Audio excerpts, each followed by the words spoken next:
Hello student, আজকের class আলোচনা করব তোমাদের ফার্স্ট সামেটিভের প্রথম স্কুলের কোশ্চেনগুলো নিয়ে। পেজ নম্বর 167। প্রথমে দেখো একের দাগের কোশ্চেন। একের দাগের প্রথম কোশ্চেনে বলেছে দুটি পূর্ণ সংখ্যার গুণফল সর্বদা পূর্ণ সংখ্যা, ভগ্নাংশ, মৌলিক সংখ্যা, আর ডিতে বলেছে কোনোটিই নয়। অ্যান্সার হবে পূর্ণ সংখ্যা। দেখো যে কোনো পূর্ণ সংখ্যা যদি আমরা 2 নিই, আরেকটি পূর্ণ সংখ্যা যদি আমরা 7 নিই, তাহলে এই দুটো হচ্ছে পূর্ণ সংখ্যা। যে কোনো পূর্ণ সংখ্যা আমরা নিতে পারি। এই দুটোকে যদি আমরা গুণ করি, 2 গুণিত 7 সমান হচ্ছে 14। 14 হচ্ছে কি পূর্ণ সংখ্যা। তাহলে দুটি পূর্ণ সংখ্যার গুণফল সর্বদা পূর্ণ সংখ্যা হবে। তাহলে অ্যান্সার হচ্ছে অপশন এ। পরের কোশ্চেন, 3x + 2y = 5 সমীকরণের সমাধান সংখ্যা হবে। একটা সমীকরণ দিয়েছে, সমাধান বলতে x আর y এর আমরা কতগুলো মান পাবো। এখানে দেখো x আর y এর আমরা নির্দিষ্ট কোনো মান পাবো না। তাহলে এখানে প্রথম বলেছে একটি, দুটি, আর সিতে বলেছে দেখো সসীম। সসীম বলতে একটা নির্দিষ্ট সংখ্যক মান আমরা পাবো। আর ডিতে বলেছে কোনোটিই নয়। এখানে আমরা নির্দিষ্ট সংখ্যক কোনো মান পাবো না। তাহলে এটার অ্যান্সার হবে অপশন ডি। অপশন ডি হচ্ছে অ্যান্সার। পরের কোশ্চেন দেখো, দিয়েছে 2x + 5, ওপরে দেখো দিয়েছে (0). এর মানে কি, আমরা জানি কোন সংখ্যার পাওয়ারে, যে কোনো একটা সংখ্যা সূচকের নিয়ম থেকে পাই, কোন সংখ্যার পাওয়ার যদি 0 থাকে তার মান হয় 1। এখন দেখো x এর মান যা খুশি হতে পারে, 2 + a (0). পাওয়ারে যখন 0 থাকবে তখন তার মান সবসময় হয় কত? 1। বোঝা গেল? এটা হচ্ছে সূচকের নিয়ম থেকে। তাহলে এটার অ্যান্সার হচ্ছে অপশন সি। অপশন সি হচ্ছে অ্যান্সার। পরের কোশ্চেন দেখো, দিয়েছে 20 (x) = 1/7 হলে বের করতে হবে 20 (2x) এর মান। তাহলে বা এটাকে আমরা দেখো মাইনাস (a⁻1) সমান হয় কি 1/a। একই রকম ভাবে এখানে আমরা পাবো 1/20 (x) = 1/7 বা 20 (x) বা 20(x) = কত হচ্ছে 7 বা 20, দেখো কি দিয়েছে এখানে 2x।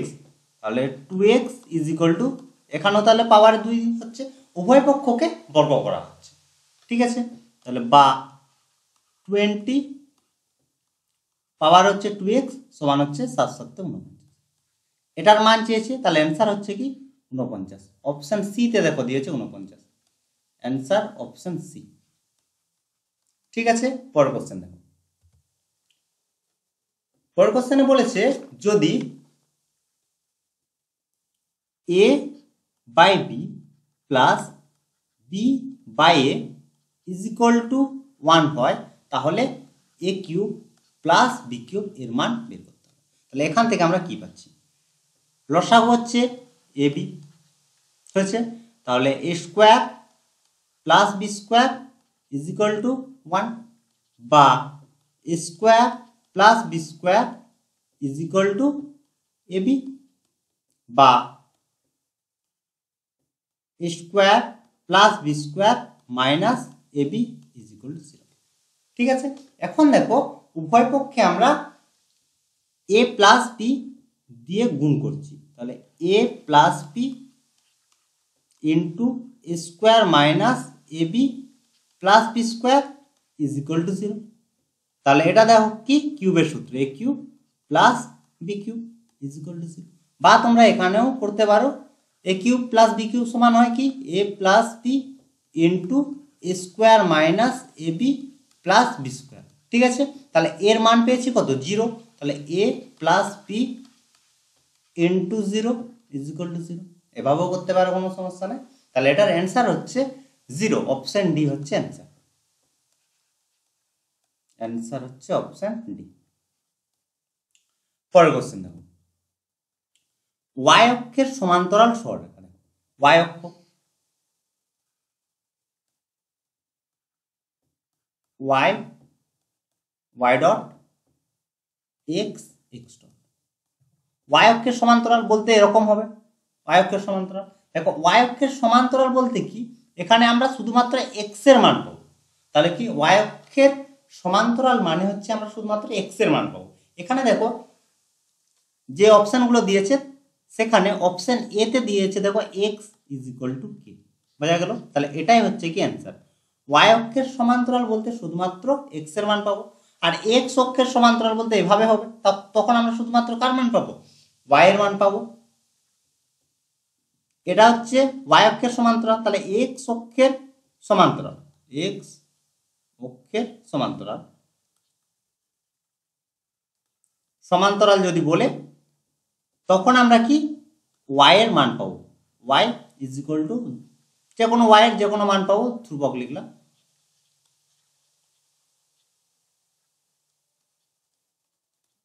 বোঝা গেল? তাহলে কি এক্স অক্ষের সমান্তরাল যদি বলে তখন আমরা ওয়াই এর মান পাবো, আর ওয়াই অক্ষের সমান্তরাল যদি বলে তাহলে আমরা শুধুমাত্র এক্স এর মান পাবো। বোঝা গেল? আর যদি বলে যে এক্স অক্ষের সমীকরণ, এক্স অক্ষের সমীকরণ বলতে তখন আমরা শুধুমাত্র এক্স অক্ষ, এটা হচ্ছে এক্স অক্ষের সমীকরণ, তখন ওয়াই ইজ ইকুয়াল টু 0। ঠিক আছে, এক্স অক্ষ, এটা হচ্ছে এক্স অক্ষ, এক্স অক্ষের সমীকরণ শুধুমাত্র এক্স এর মান থাকবে, ওয়াই এর মান থাকবে না। একই রকম ভাবে ওয়াই অক্ষের সমীকরণে শুধুমাত্র ওয়াই এর মান থাকবে। ঠিক আছে, তাহলে কি পেলাম যে ওয়াই অক্ষের সমান্তরাল তখন আমরা শুধুমাত্র এক্স এর মান পাচ্ছি, এক্স অক্ষের সমান্তরাল তখন আমরা শুধুমাত্র ওয়াই এর মান পাচ্ছি। আর মনে রাখবে মূল বিন্দুগামী সরলরেখার সমীকরণ হবে এক্স, এক্স থাকবে আর ওয়াই থাকবে। ধরো A X plus B Y is equal to 0। ধ্রুবক পদ যদি কোনো না থাকে তখন আমরা বলতে পারি যে সরলরেখাটি মূল বিন্দুগামী। তাহলে মূল বিন্দুগামী সরলরেখার সমীকরণ এক্স আর ওয়াই দিয়ে থাকবে, কোনো ধ্রুবক পদ থাকবে না। তাহলে এটার অ্যান্সার কি হলো? অ্যান্সার হচ্ছে অপশন এ, অপশন এ হচ্ছে অ্যান্সার। এরপর হচ্ছে দুয়ের দাগের কোশ্চেন। দুয়ের দাগের প্রথম কোশ্চেনে বলেছে দেখো A plus B plus C is equal to 0 হলে A square by BC plus B square by AC plus C square by AB এর মান আমার বের করতে হবে। তাহলে সমান এগুলো লসাগু, লসাগু হচ্ছে এ বি সি, এ কিউব, এখানে দেখো বিসি আছে এ নেই, তাহলে এ দিয়ে গুণ করতে হবে, তাহলে এ কিউব, একই রকম ভাবে B cube plus C cube হয়েছে। এখন দেখো A plus B plus C is equal to যদি 0 হয় তাহলে A cube plus B cube plus C cube is equal to হয় কি 3abc by A B C is equal to হয় 3। দেখো এটার সূত্র কি, কিউবের ফর্মুলা যে A cube plus B cube plus C cube minus 3abc সমান হয় A plus B plus C into A square B square plus C square minus A B minus BC minus C. এখন A plus B plus C যদি এটার মানটা যদি 0 হয়ে যায় তাহলে গুণ করলে 0 হচ্ছে, এখান থেকে আমরা পাচ্ছি কি A cube plus B cube plus C cube is equal to 3abc। বোঝা গেল? এটা হচ্ছে কিউবের ফর্মুলা। পরের কোশ্চেন দেখো, পরের কোশ্চেনে দিয়েছে যে এক্স মাইনাস 5 এর whole square plus X minus Y is equal to 0 হলে এক্স প্লাস ওয়াই এর মান দেওয়া আছে এক্স মাইনাস 5 এর whole square plus X minus Y এর whole square is equal to 0 দেওয়া আছে। দেখো দুটি বর্গ, আমরা জানি যে দুটি বর্গের, এটা এখানে তোমরা লিখবে আমরা জানি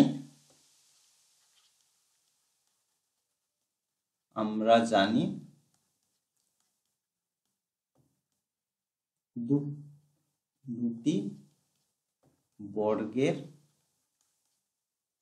সমষ্টি 0 হলে তারা পৃথক পৃথকভাবে শূন্য হয়। তারা পৃথক পৃথকভাবে শূন্য শূন্য। ঠিক আছে, দেখো এখানে দুটোর জায়গায় যে তিনটেও থাকতো তাহলে একই রকম ভাবে লিখতাম আমরা। বর্গের সমষ্টি দুটো বা তিনটে বা চারটে যে কোনো বর্গের সমষ্টি যদি শূন্য হয় তাহলে তারা পৃথক পৃথকভাবে শূন্য হবে। এখানে যেহেতু দুটি আছে তার জন্য এই ভাষাটা লিখেছি। এখান থেকে তাহলে কি পাচ্ছি, এক্স মাইনাস ফাইভ এর whole square is equal to zero, or X minus Y এর whole square is equal to zero. বা এখান থেকে আমরা কি পাচ্ছি, X minus five is equal to zero বা X is equal to five. এখান থেকে কি পাচ্ছি, X minus Y is equal to zero বা X is equal to Y. তাহলে X is equal to Y, তাহলে এক্স সমান কত, ফাইভ। তাহলে অতএব ওয়াই ইজ ইকুয়াল টু হচ্ছে কত, ফাইভ। বের করতে হবে কি, এক্স প্লাস ওয়াই এর মান। তাহলে ফাইভ প্লাস ফাইভ সমান হচ্ছে 10। এটাই হচ্ছে অ্যান্সার। পরের কোশ্চেন দেখো, বলেছে যে এবিসিডি সামান্তরিকের, প্রথমে ছবি আঁকি,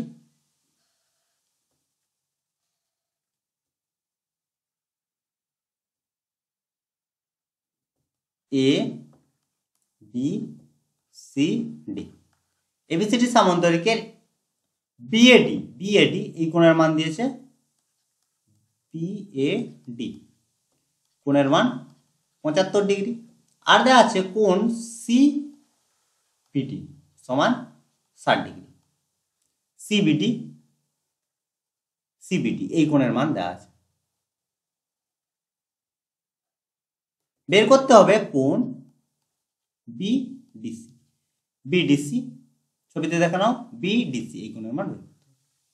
ঠিক আছে, আমরা জানি যে সামান্তরিকের বিপরীত কোণগুলি পরস্পর সমান হয়। অর্থাৎ এখানে বিপরীত কোণ কি, কোণ এ ইজ ইকুয়াল টু, এটা হচ্ছে সামান্তরিকের ধর্ম, কোণ সি, আর কোণ বি সমান হচ্ছে কোণ ডি। হয়েছে, কোণ এ ইজ ইকুয়াল টু কোণ সি, তাহলে এ কোণের মান দিয়েছে কত, 75। তাহলে অতএব কোণ সি সমানও আমরা পেয়ে যাচ্ছি 75। ঠিক আছে, এই কোণের মান আমরা পেয়ে গেলাম 75। এটার মান আমাদের বের করতে হবে। এখন ত্রিভুজ বিডিসি থেকে এই ত্রিভুজের দেখো আমরা দুটো কোণের মান পেয়ে গেছি। অতএব আরেকটি কোণের মান বের করতে কোনো সমস্যা নেই। তার কারণ হচ্ছে আমরা জানি তিনটি কোণের সমষ্টি হয় 180 ডিগ্রি। তাহলে 180 ডিগ্রি মাইনাস দুটি কোণের সমষ্টি। অতএব কোণ বিডিসি সমান হচ্ছে 180 ডিগ্রি মাইনাস বিকোণ দিয়েছে 60 ডিগ্রি প্লাস 75 ডিগ্রি। তাহলে 180 ডিগ্রি মাইনাস 5 13 বিয়োগ করলে কত পাচ্ছি, 5, এটা হচ্ছে 4, 45 ডিগ্রি হচ্ছে অ্যান্সার। তাহলে কোণ বিডিসি সমান হচ্ছে 45 ডিগ্রি। অ্যান্সার হচ্ছে 45 ডিগ্রি। পরের কোশ্চেন দেখো, এখানে বলেছে কে এর মান বের করতে হবে আর একটি বহুপদী সংখ্যামালা দেওয়া আছে। তাহলে বহুপদী সংখ্যামালার ক্ষেত্রে প্রথমে আমরা বহুপদী সংখ্যামালা সমান ধরে নেব। তাহলে লিখবে ধরি fx is equal two 15x square minus 5x হচ্ছে kx মাইনাস 14। হয়েছে, এখন দেখো এই বহুপদী সংখ্যামালার একটি উৎপাদক বলেছে 3x মাইনাস 2। তাহলে এখান থেকে আমরা x এর মান পেয়ে যাব কিভাবে, 3x minus 2 is equal to 0 বা x ইজ ইকুয়াল টু হচ্ছে 2/3। লিখবে যেহেতু 3x মাইনাস 2 হলো fx এর একটি উৎপাদক,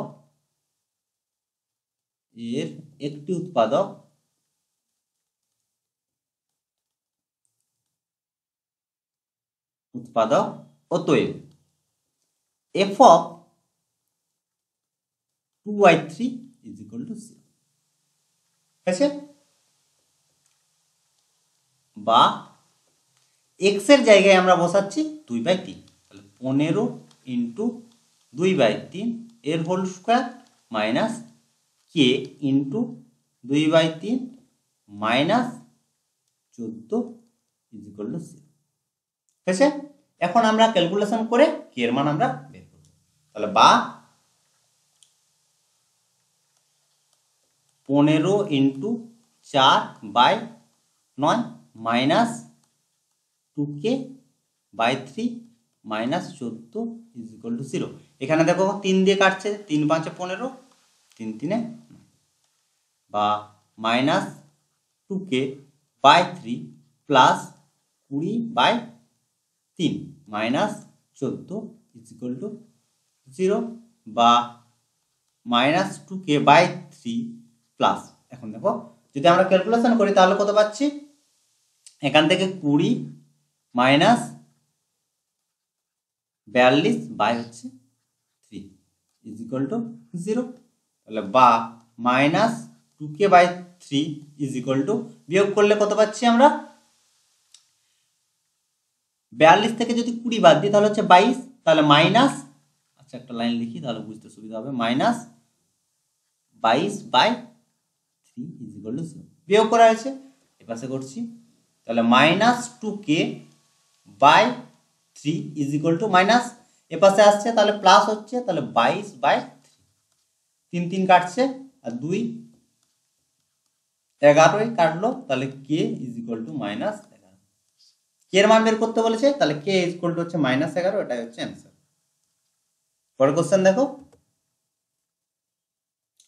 5 দাগের কোশ্চেন বলেছে কে এর কোন মানের জন্য সমীকরণ দ্বয়ের কোনো সমাধান থাকবে না। দেখো তোমাদের 3টে কন্ডিশনে বলে দিচ্ছি, একটি মাত্র সমাধান থাকার শর্ত কি, অসংখ্য সমাধান থাকার শর্ত কি, আর কোনো সমাধান না থাকার শর্ত কি।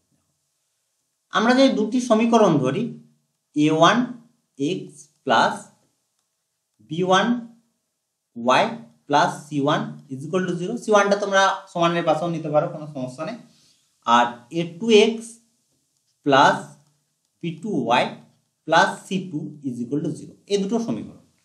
এই সমীকরণ দুটির একটি মাত্র সমাধান থাকার শর্ত কি, একটি মাত্র সমাধান,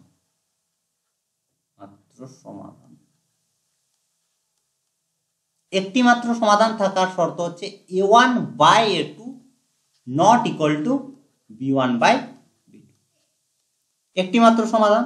এরপর হচ্ছে অসংখ্য সমাধান,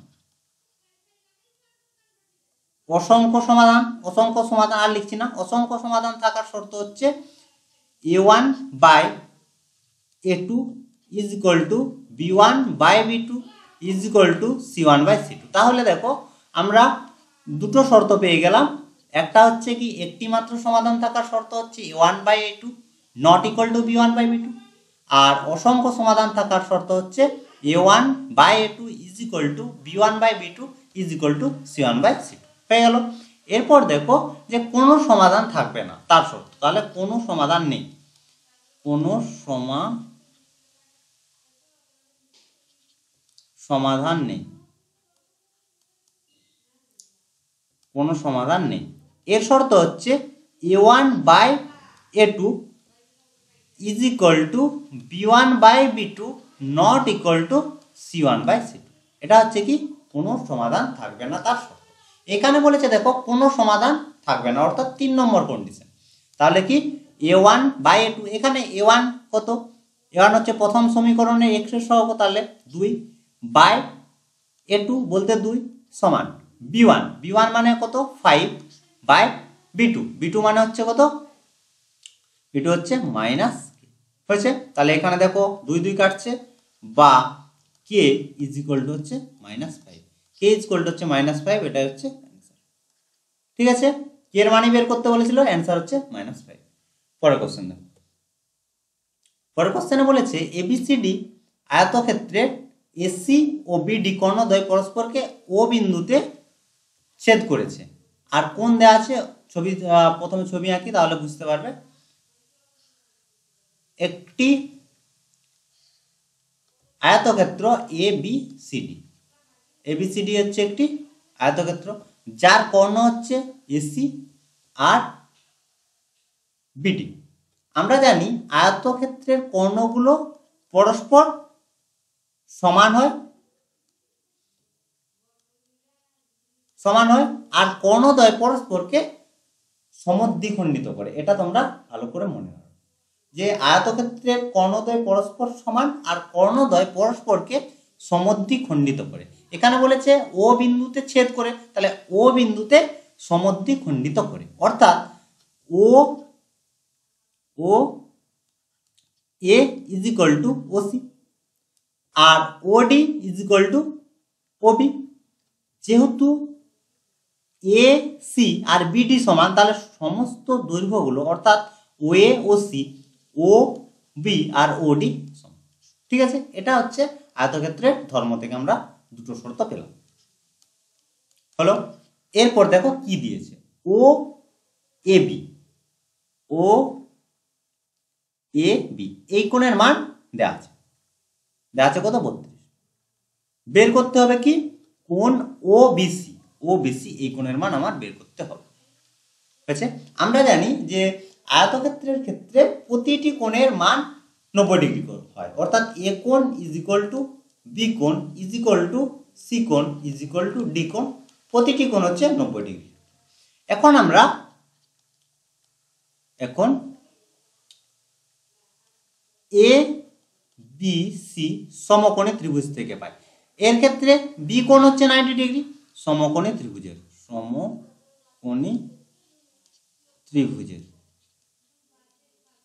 ঠিক আছে, সমকোণী ত্রিভুজের ক্ষেত্রে আমরা কি পাচ্ছি দেখো, এ কোণের মান সমকোণী ত্রিভুজের ক্ষেত্রে এ কোণ সমান হচ্ছে কত 32 ডিগ্রি, বি কোণ সমান হচ্ছে 90 ডিগ্রি। তাহলে সি কোণের মান বের করতে আমাদের কোনো সমস্যা নেই। তাহলে অতএব কোণ সি, আর লিখছি না, কোণ সি লিখলাম, কোণ সি সমান হচ্ছে 180 degree minus 90 degree plus 32 degree হয়েছে। তাহলে দেখো 180 degree minus 90 degree minus 32 degree, দেখো 180 থেকে যদি আমরা 90 বাদ দিই তাহলে পাচ্ছি 90, তাহলে 90 মাইনাস 32 যদি করি তাহলে পাচ্ছি 8, এটা হচ্ছে 4 5 58 ডিগ্রি। তাহলে সি কোণের মান আমরা পেয়ে গেলাম 58 ডিগ্রি। এখন ত্রিভুজ বি ও সি থেকে এখানে দেখো এই ত্রিভুজের ক্ষেত্রে ওবি সমান হচ্ছে ওসি। ওবি সমান ওসি তার কারণ এই যে এখানে বললাম যে কর্ণদ্বয় পরস্পরকে সমদ্বিখণ্ডিত করে আর কর্ণ দুটো পরস্পর সমান, এই যে 2 নম্বর সমীকরণ থেকে। তাহলে যেহেতু এই দুটো বাহু সমান, ছবিতে দেখো ওবি আর ওসি সমান, অর্থাৎ সি কোণ আর বি কোণ হচ্ছে সমান। কোণ ও বিসি সমান হচ্ছে কোণ ও সিবি। ঠিক আছে, ও সিবির মান পেয়েছি 58 ডিগ্রি, তাহলে ও বিসির মানও হবে 58 ডিগ্রি। এটাই হচ্ছে অ্যান্সার, হয়ে গেছে। তাহলে অ্যান্সার হচ্ছে 58 ডিগ্রি। এরপরে কোশ্চেন দেখো কি বলেছে, 1/7 ও 2/7 এর মধ্যে একটি অমূলত সংখ্যা নির্ণয় করো। ঠিক আছে, অমূলত সংখ্যা নির্ণয় করতে বলেছে। তাহলে প্রথম কাজ হবে 1-এর 7 আর 2-এর 7কে ভাঙা, অর্থাৎ এটাকে ভাগ করতে হবে। তাহলে ভাগ করলে আমরা পাবো 1-এর 7কে যদি আমরা ভাগ করি তাহলে 1কে ভাগ করছি 7 দিয়ে, তাহলে আমরা পাবো 0.142857 এইভাবে চলতে থাকবে। হয়েছে, তারপর একই রকম ভাবে 2কে যদি আমরা 7 দিয়ে ভাগ করি তাহলে আমরা পাবো 0.285714 এইভাবে চলতে থাকবে। ঠিক আছে, এখন দেখো অমূলত সংখ্যা কি। অমূলত সংখ্যা হচ্ছে যে সংখ্যাটা হচ্ছে কোনো সংখ্যা রিপিট হয় না কিন্তু কন্টিনিউ চলতে থাকে। মানে কি, ধরো 0.15, তারপর এরপরে আমরা পৌনঃপুনিকের ক্ষেত্রে যদি আমরা বলি যে 0.3, মানে হচ্ছে কি 0.33 এইভাবে 33 চলতে থাকে। অমূলত সংখ্যার ক্ষেত্রে হচ্ছে কোনো সংখ্যাটা রিপিট হবে না কিন্তু কন্টিনিউ চলতে থাকবে। তাহলে আমরা কিভাবে করব, এই যে দশমিকের পরে আমরা দুটো সংখ্যা পেলাম 14 আর একটা হচ্ছে 28। এর এই বাকিগুলো বাদ দিলাম। এই 14 আর 28-এর মধ্যে আমরা যে কোনো একটা সংখ্যা নিজের মতো করে ধরবো। তাহলে 14 থেকে 28 মধ্যে কি কি সংখ্যা হতে পারে? এটা হচ্ছে 15 থেকে শুরু করে 27 পর্যন্ত যে কোনো সংখ্যা। আমরা 14 থেকে 28-এর মধ্যে আমরা একটা সংখ্যা প্রথমে ধরে নিলাম 0.17 হয়েছে। এরপর কিভাবে লিখবো? অমূল্য সংখ্যা এইভাবে লেখা হয়, একটা শূন্য দিলে, তারপর 7, তারপর দুটো শূন্য, তারপর 17, তারপর তিনটে শূন্য, তারপর 7, তারপরে তিনটের পর হচ্ছে 4টা শূন্য, এইভাবে চলতে থাকবে। এটা হচ্ছে একটি অমূল্য সংখ্যা। বোঝা গেল? তাহলে প্রথম কাজ হচ্ছে আমাদের এটা ভাগ করে দশমিক আকারে প্রকাশ করে নেওয়া।